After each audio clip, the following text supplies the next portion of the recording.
Hello, and welcome to another episode of Wheel of Horror, the podcast where two best friends spin a wheel once a week. It chooses the horror film and they discuss it. Today we're talking about 1988's A Nightmare on Elm Street 4, The Dream Master, which was directed by Rennie Harlan. I'm your co-host, Alec. I'm Erik, and with us again is the great Joe Testa. Joe, welcome back to the show.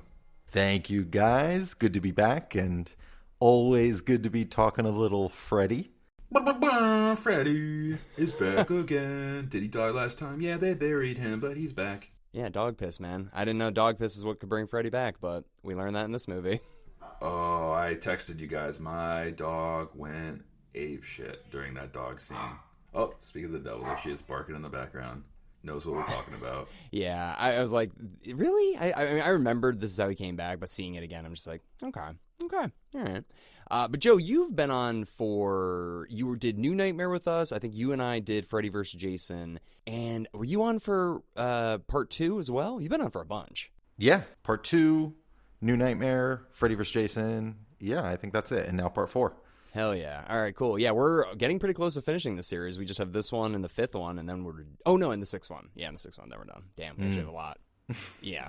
This is, I guess, kind of like the midway point of the, what would you call this, like the Dream trilogy, I guess? This is the cookie cutter. Pump 'em out Freddy movies at this point. What do you think, Joe? I mean, this kind of feels like the Thorn trilogy to me of the Nightmare on Elm Street movies, like these, like 3, 4, and 5. Yeah, that's a good point. It is. This is almost like the middle chapter in that saga.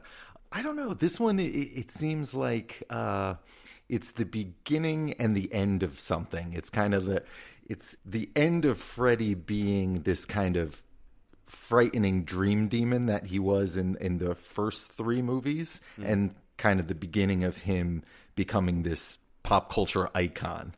Right. Yeah, he definitely starts to get way goofier. And I'd heard that was a lot to do with Rennie Harlan, the director, just being like, he wanted, what did he say? I want to make this the MTV Nightmare on Elm Street movie. And I think he definitely succeeded in that.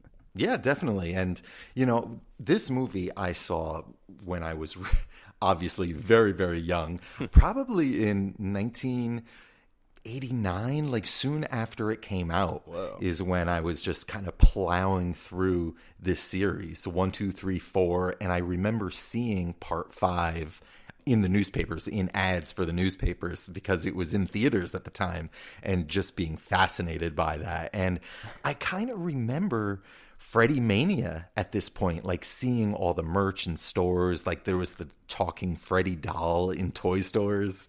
So I remember this moment, and it didn't really last long. I think combination of a few things. I think the idea of the Freddy merch was controversial with a lot of parents, but also I think, come 1989, it was just sort of the end of the line for a lot of these franchises, at least in the way we remember them. The kind of pump them out once a year kind of tradition seemed to end in 1989. But yeah, I have very fond memories of seeing this movie very young, and kind of seeing it many times over the years. I feel like this one isn't my favorite, but it's definitely very rewatchable to me.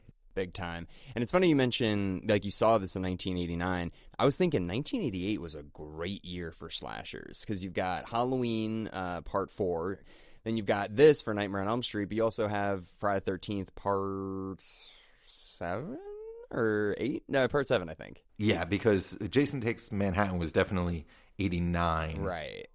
So that's kind of cool. I think it's the only year where we get all 3. No, I guess no. Yeah, because there wasn't a Nightmare on Elm. Well, yeah. Oh no, 89 was too. Okay. Yeah, 89 we got Nightmare 5, Friday 8, Halloween 5, right, and Texas Chainsaw Massacre 3. If we want to go there, okay. All of them, and they all in one way or the other were kind of, I'll just say, not the most popular for any of those franchises. Right. The last gasping breaths before the series all just kind of went to shit. But yeah, kind of the end of the 80s, and then all of them kind of tried to go in very different directions come the 90s. And you saying Freddy Mania, I can't remember. Was this when Freddy's Nightmare, the TV show, was that around this time? Yeah, exactly. Freddy's Nightmare started around this time, and this one, up until Freddy vs. Jason, if I'm not mistaken, was the most successful nightmare movie of them all. So we are really at peak Freddy right here. Yeah. Well, Erik, I mean, you and I have definitely watched this movie when we were kids, but like, how did you feel watching it again? When was the last time you saw it? Jeez, I haven't seen this since like I feel like the early 2000s probably. But yeah, we got Revenge, which is the second one, came out in 1985. Dream Warriors, which is 3, 1987. This one, 4, 1988. Dream Child comes out in 1989. So like 1987 through 89 is like boom, boom, boom, boom. They're just like pumping them out at this point. Yeah, no, I mean, it's got that feel. It really has that 80s, that late 80s feel to it, this movie. But did you like it, Erik? Do you remember liking it? Oh yeah, and I can't agree more with what Joe just said. Like Freddy becomes like the character like that you go to see, and like you're not scared of him anymore. You're there to watch his like, that's why you don't eat your vegetables, and like his one-liners and stuff. Like, oh, looks like another wet dream. And when he does his right before he kills someone, he just has a shitty one-liner that's just classic. And like I could just imagine the theater just like giggling and shaking their heads like, oh, Freddy, you rascal. Yeah. Oh, also 88, great year too, because that was, I think, Hellraiser and Child's Play too. So 88 was a good year. That was a good horror year. Yeah, one more thing, there's a reason why they pump these movies out. This movie cost $6.5 million to make, and it made $50 million easy. So it's like you're just like strike while the iron's hot. Like keep making these Freddy movies. Yeah. There's nothing's gonna stop it. So Joe, when you saw it, do you remember liking it as much as the first three, or were you kind of even then noticing like, okay, we're going in a new direction now? My thoughts on it haven't changed too much over all these years. I definitely think it's fun and super entertaining, but I definitely felt like it was a step down from part 3. Mm-hmm. And even rewatching it this time, I kept thinking while I was watching it, about the movie I almost wished it was, like more of a kind of a truer sequel to Dream Warriors. Like I wish Kincaid and Joey weren't killed off so quickly, even though those are probably two of my favorite scenes in the movie. Mm-hmm. I wish we spent a little more time with them. I wish Patricia Arquette came back. Yeah. No shade thrown to Tuesday Night, who also performs the incredibly epic opening song to the credits. Yep. But yeah, if they could have gotten that original crew back, I think it could have been really interesting. Like there's that scene where Kristen is with her boyfriend Rick, and you can tell there's like tension between Rick and the kids from part 3. And I don't know, it just would have been interesting to see, Kristen having to introduce her new friends who seem like they're the popular kids to, her new friends who she met in the mental institution. I think that could have been a really interesting way to go with this one. But this one is obviously just, it's the Freddy show. It's seeing Robert Englund do his thing with a whole new cast. Yeah. Totally. And I can't agree more. Like, I wish Kincaid and Joey stuck around longer, but it's like we need to get kills going right away in the first like 20 minutes. But yeah, Kincaid, he's like the super strong guy, and like we didn't see any of his strength or anything. I was like, there's no fight. There's like, he just stabs him. I was like, okay. Well, I remember that this is like how the movie went. I remember that like, the passing of the torch from like Kristen to Alice and like all that stuff. And Alice is the dream master, blah, blah, blah. But watching it now, I was like, oh, okay, now I get it, where when each character dies, she gets their whatever, like, character trait, and that makes her a stronger person to fight Freddy. But yeah, I wish they didn't kill those guys off as early as they did, but after seeing it, I was like, okay, I get why they all died now. But still, I don't know, keep Kristen as your lead. I don't really know. I mean, Alice is fine, and let me just ask you guys this. Did Alice get progressively better looking throughout the whole movie, or am I crazy? Yeah, no, you're absolutely right. Okay. No doubt. Yeah, like, by the end, I was like, she's a freaking smoke show. But in the beginning, I was like, what the hell? But, okay, so, but why? I mean, just because she absorbed other people, she just gets hotter? No, it's getting dressed up in her bedroom to, like, hair metal guitar and, like, with all the pics of her dead friends and, like, the fish in the background. Remember that? And the studded belts. It's like, that scene was the best part of the movie in my mind. You know that scene on the way, where she's like getting ready, it's like crazy guitar, and it just shows like her fish floating around. Like they're required to have that in an '80s movie at this point. Yeah, it's fantastic. And she takes like the head, like the dojo like headband, and puts it around her wrist. I'm like, this is what the '80s are all about. I mean, Rennie Harlan was destined to go on to do action movies. Like when you watch this, it checks all those boxes. It has that great Ramboing up montage. There's even like a ton of explosions in this movie that just kind of come out of nowhere. And the whole way that the final battle is shot, the quick cutting and stuff. You could tell like Rennie Harlan when he went on to do like Die Hard 2, he did Cliffhanger, he did a ton of action movies. He was kind of like born to do that, I feel like. But yeah, you were so right about Alice. Like it is super subtle, but like she completely transforms in this movie. I will say, and yeah, I think that is cool that she does absorb the powers of her friends so she can, become this badass and face Freddy. I do almost feel like there are some half-baked ideas here, and I did hear that there was a writer's strike in '88 that actually affected. Do you know about that? It may have affected this movie. I think it affected some other movies, maybe Halloween 4. But I feel like there's some ideas here that just needed to cook a little longer. Like, why is she the one that can bring Freddy his victims? I don't know. Like, obviously, I don't want to harp on these things too much, but I feel like in part 1 and part 3 there was a sort of logic to things, that Freddy coming back to kill the kids of the people who killed him, yeah, that makes sense. And like in part 3, the idea that Freddy is this ghost because he was never given a proper burial, like all of this has kind of a sort of logic to it. But with this one, it just seems odd, like Alice being the dream master, like what does that even mean? And she has these daydreams, but that never really pays off. And I don't know, like I just don't think this one is as satisfying as the other ones. A little disjointed, no doubt, no doubt. Yeah, no, I agree with you.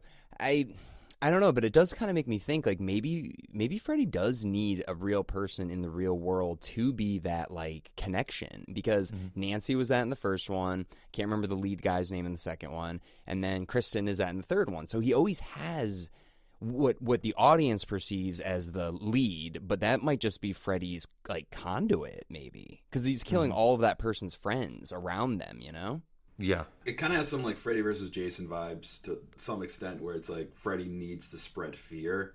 It's not like people forgot about him, but like he needs to spread fear and like bring it onto a new generation, which I think was the idea. Like get people talking about him again. It's like I need a new crop of kids, which is pretty much it. I wish they delved into that more, Joe. I get what you're saying. Yeah, and again, none of this is a big issue for me. I mean, this movie is like a 90-minute music video. Like it's fast-paced and fun. And I will say that I think this movie has maybe the best practical special effects in the entire series. Oh yeah, the ending, dude, the way Freddy gets like ripped apart, that was fantastic. I love that. I love the meatball scene. That's like one of my favorite. Like it's just so simple, but it's so well done. It's so gross.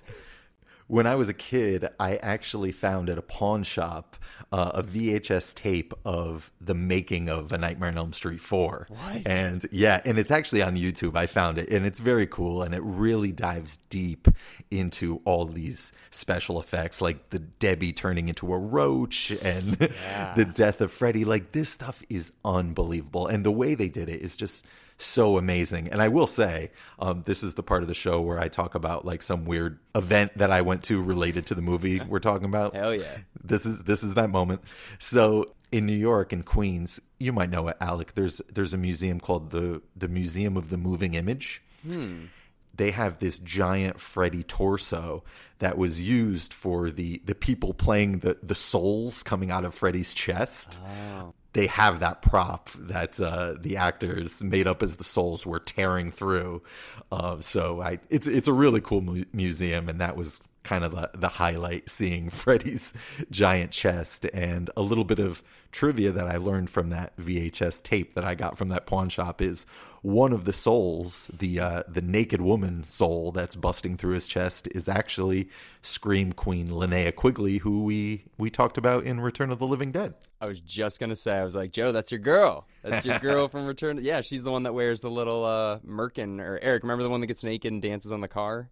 I don't remember that scene. Of course. How could you forget that? That Yeah, scene's insane. It's insane. And didn't they shoot that like 6 times or some shit? Yeah, something like that. But yeah, Joe, 100%. I heard that too. That was her. That was Quigley, and I was just like, gosh, she can't keep her boobs out or away for anything. You know, it's kind of cool though.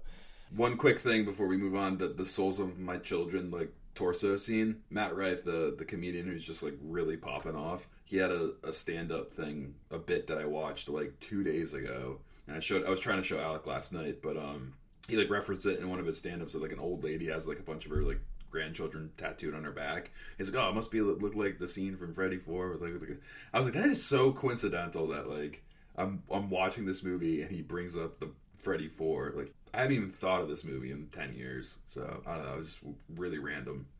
Yeah, and another line we talked about, Joe, too, Eric and I last night, I want to see if you caught it, when the girl who turns into a cockroach or whatever, she's talking to Lisa, and she's like, yeah, I didn't study last night. It was between Dynasty and studying, and Dynasty won. Do you get that line? Of course, yes. I actually had to. I was watching this with my wife, and I actually asked her if she understood what she was talking about. And no, like she doesn't know what Dynasty is. That's a little before her time. It's almost a little before my time, to tell you the truth. Well, it's like a Dallas competitor, so like Right. I watched Dallas a lot, so I knew what Dynasty was. But I'm like, man, that joke is not going to age well, or that reference is not going to age well at all. Yeah, I mean, those are Dallas and Dynasty those are very distant memories. But yes, I did know what she was talking about. Yeah, I thought that was funny. But yeah, I mean, just really quick back to the special effects. I mean, dude, that roach kill, I mean, it looks great, but when her arms like snap forward and her elbow like extends, that was like Saw level shit in the 80s. It was great. Mm-hmm. Yeah. Yeah, a lot of good special effects in this one. But you know, these movies never really lack in that department. I mean, the third one was fantastic too, you know, just with like the big worm and all that stuff and the veins. Like they've always done good with special effects in Freddy. A $6.5 million budget, you gotta imagine like 1.5 goes to special effects. Like has to, right? Like so good. Well, there's one scene that I think we definitely need to talk about that they skimped on the budget quite a bit. The karate fight scene?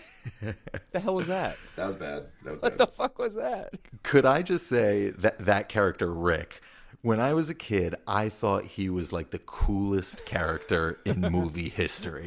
I mean, like, honestly, anything like ninja or martial arts related, like, I was in, you know, like, I feel like most like 80s and 90s kids, like anything like that is going to, you know, capture your imagination. Yeah, you want a dojo. You want your own dojo. That's what it's about. He has his own like mini dojo in his garage, and he, you know, blasts Dramarama, and it's funny, like now watching it, I feel like I could get up off my couch now and do better martial arts than this guy is doing. But it's just so funny. I always liked this character, and even his death scene, which you know, I watch it now, and I remember in the documentary Never Sleeps Again, they talked about how they just had to kind of throw this scene together. Mm-hmm. But you know, as a kid, I was like, holy shit, Freddy's invisible and this guy's a ninja. This is unbelievable. Oh, that's so funny, because I'm sure the director's like, fuck, people are gonna think this is so cheesy, but a kid seeing it is like, yeah, this is amazing. Yeah, exactly. Seriously, exactly. But yeah, watching it now, yeah, probably one of the weaker death scenes in the series. Yeah, but I heard that was actually because of the writer's strike, that they actually ended up filming it like they didn't have a script and they just kind of like improvised on set. Like that's how bad it got. But... Interesting. Yeah, I mean, this movie had some pretty top talent involved. The screenwriter Brian Halgelin, I think his name is, he wrote LA Confidential. He won an Oscar. Oh, wow. So, yeah, I mean, it makes me think that there were probably lots of ideas for this movie that, you know, I mean, these movies were so rushed, you know, and then you throw a strike on top of that. I bet there was a lot more to this movie than what we actually got.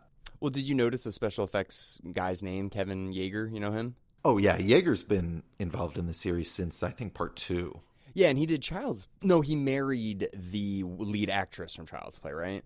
Yeah, but he probably did the special effects, too. That's probably how they met. That's right. Okay, yeah, and then he started directing and stuff. So, yeah, whenever I see his name, I'm always like, oh, dude, he's good. I like him. Yeah.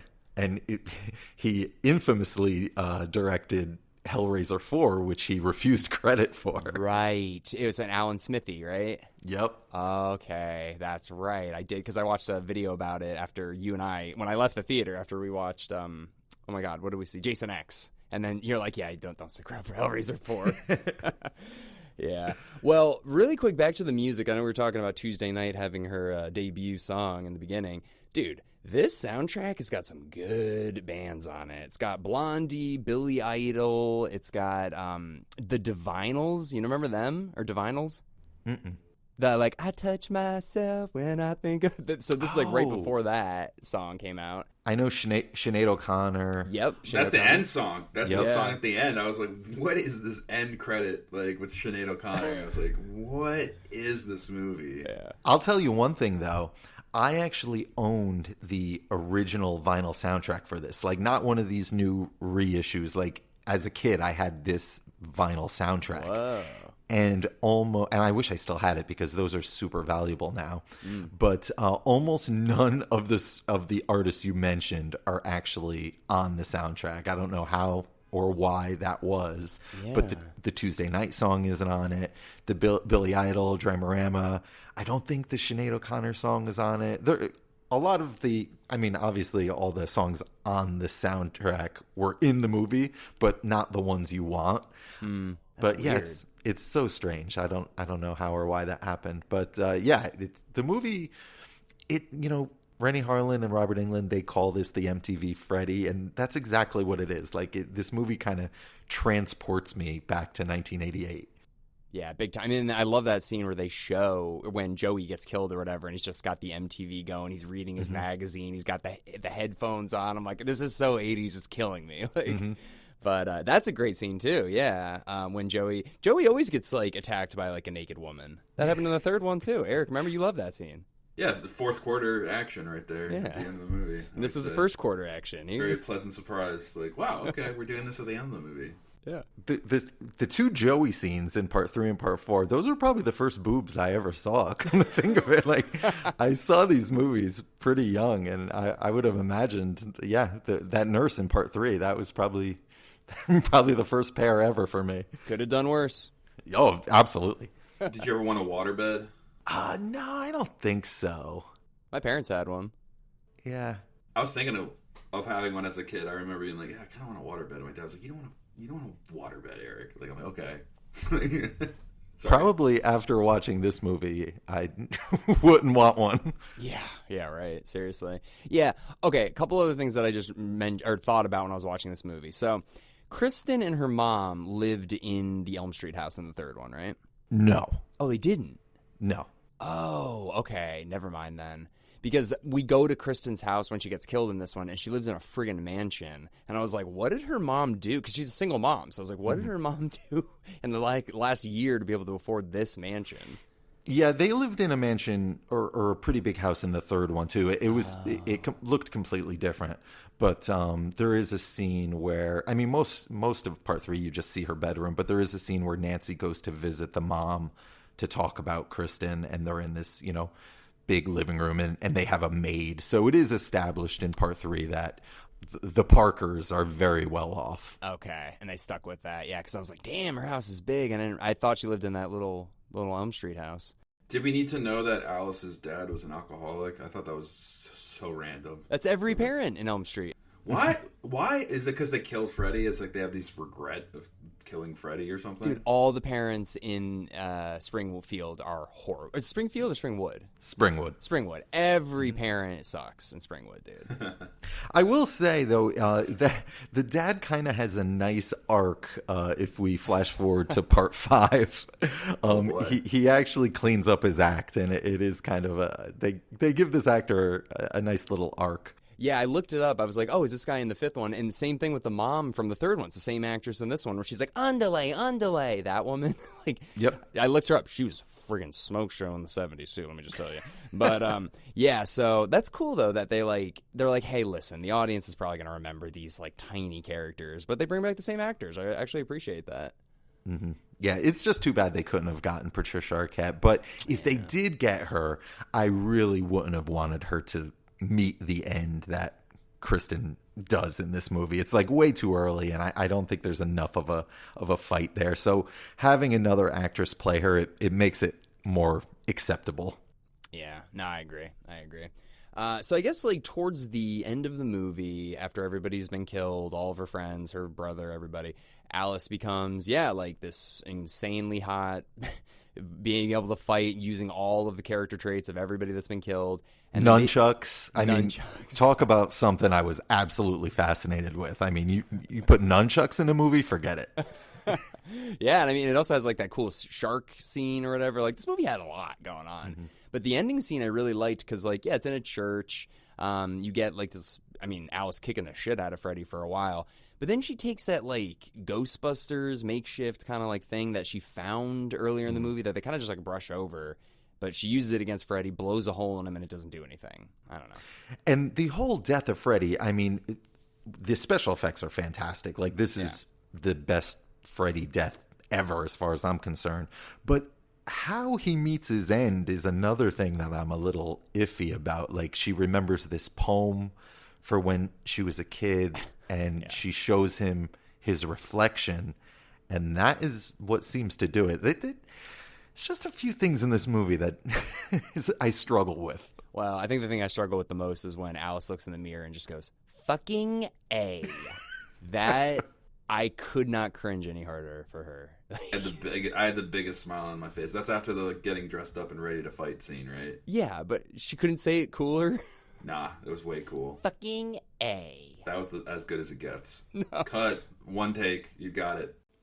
Dude, if you look up Lisa Wilcox, who plays Alice, looking good still. My God. And she was on MILF Manor. You like that show, right, Erik? No, I don't like that show. So, like, Shannon listens to a podcast called Chicks in the Office, and they were talking about it. She's like, I kind of want to, like, it sounds so bad I have to watch it. We watched it, and we couldn't get through, like, 20 minutes. It was so cringe. It's pretty much like all these, like 10 MILFs go to, like a vacation resort, and they're going to meet their new boyfriends, but it's every one of them is someone else's kid. Oh, God. So it's like all these the kids are there and all the moms, and they're all like, it's like, this is really awkward. And I only watched like 10, 20 minutes. So that's where Alice is now, right now. Yeah, Lisa Wilcox. Yeah, I couldn't handle it. Did you know about that, Joe? No, I had no idea, but I always regretted that she never returned to the series, you know? I remember going to see Freddy's Dead in theaters and wondering, where's Alice, you know? I mean, and then for years, I remember hearing that she was going to come back in Freddy vs. Jason. And obviously, that never happened. But Alice is great, you know? Besides Nancy, she's probably the most iconic Freddy, you know, hero. And Tuesday Night was in New Nightmare for a bit, right? She was like Linda, what's her name's like friend in real life. She has a small like cameo at the funeral when the husband dies. She's at the funeral. Right. I thought she was also the friend that like was helping with the kid too. She's not the nanny. Oh, I thought that was her. Yeah. My bad. Yeah, that could have been cool. It looked exactly like her. Yeah. I don't know. Speaking of New Nightmare really quick, have you guys heard of the New Nightmare, the sequel that came out on YouTube like a couple weeks ago? No. Have you heard of this, Joe? Nope. Okay, so they got the actor who plays the kid, and he comes back. I can't remember what the kid's name is. Danny, maybe?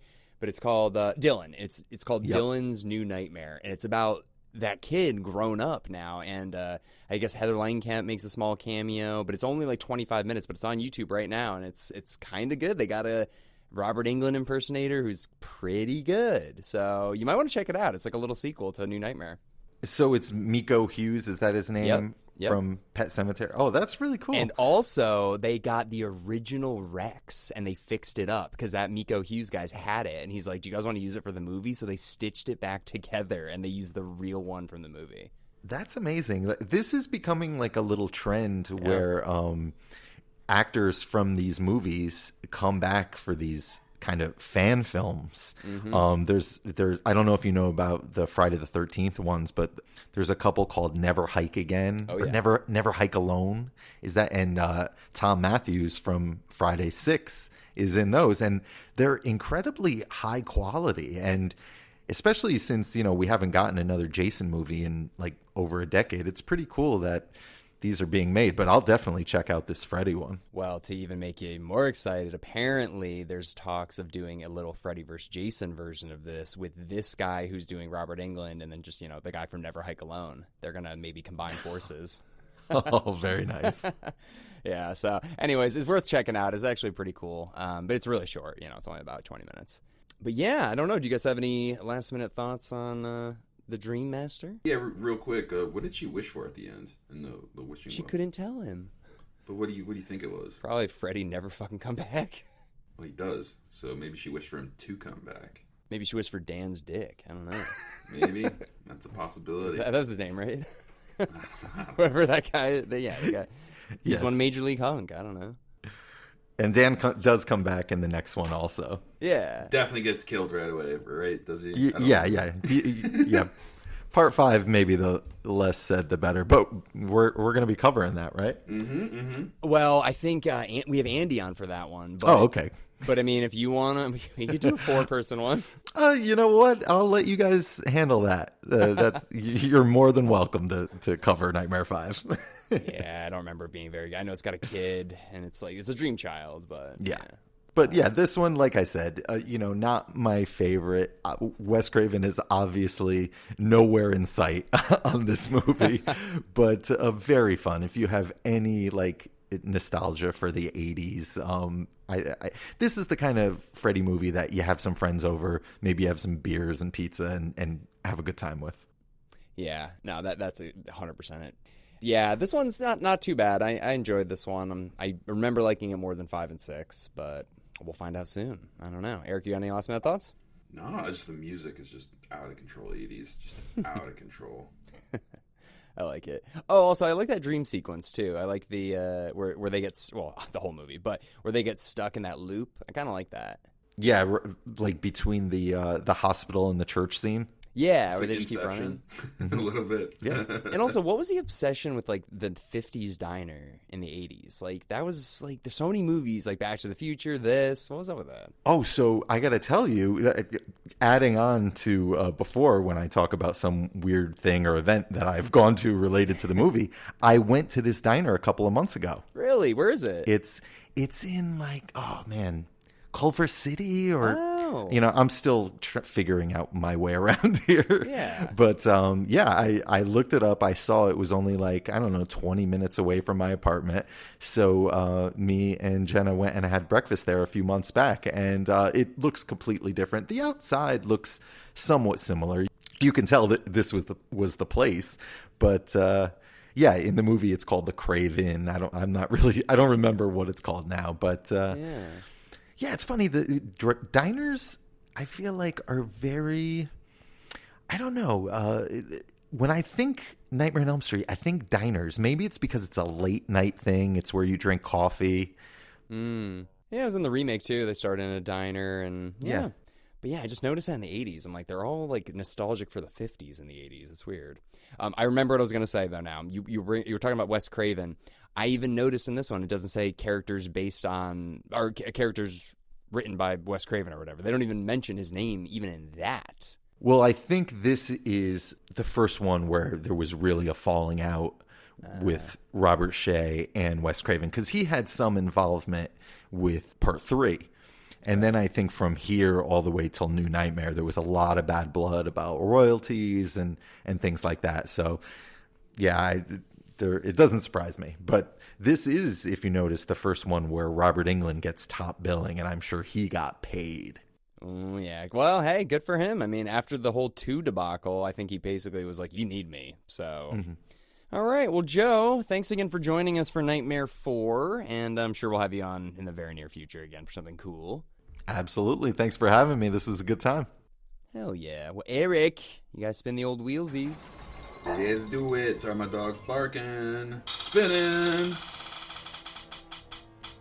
And she just stopped barking when I said that, too.